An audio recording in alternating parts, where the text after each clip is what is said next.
If your marriage were to end, would your life go on? Or is that an indispensable thing? If your children died, would your life go on? Or is that an indispensable thing? And what does it say of you if everything is dispensable? Their inner lives were overwhelmed by all of the living, not only in terms of the time and energy required by a family of 5, but which muscles were forced to grow and which withered. Julia's unwavering composure with the children had grown to resemble, see, this is a word that I made up and I don't even know how it would be pronounced, omnipotence, omnipatience. Julia could clip newborn fingernails with her teeth and breastfeed while making a lasagna, and remove splinters without tweezers or pain, and have the kids begging for the lice comb, and compel sleep with a forehead massage, but she'd forgotten how to touch her husband. Jacob taught the kids the difference between farther and further, but no longer knew how to talk to his wife. This is probably the last paragraph that I wrote. I kept wanting to return to the scene of the crime, and the scene of the crime in the book isn't this earthquake in Israel, and it's not the ensuing war, and it's not the infidelity that's committed that precipitates a lot of these conversations. It's this really mysterious withdrawal.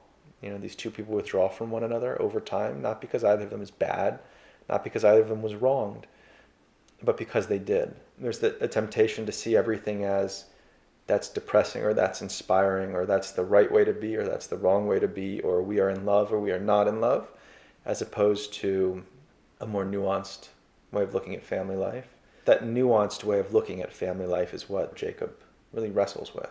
So Jacob is the hero in the sense that he takes up the most space in the book. He's married to Julia, who's an architect, but who had great ambitions of building museums and war memorials, and instead does kitchen and bathroom renovations, and who's really just too good for her surroundings and knows it, and everybody knows it. They have 3 children: Sam, who is 13, who's about to have his bar mitzvah; Max, who's 10, who is a kind of budding existentialist, or budding artist maybe; and Benji, who is 6 or 7, who's just a kid coming into language and coming into thought, coming into emotions. So here I am as an expression that comes up a few times in the Old Testament.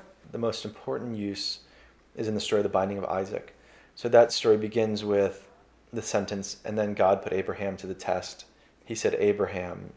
Abraham said, here I am. And then God says, I need you to sacrifice your beloved son.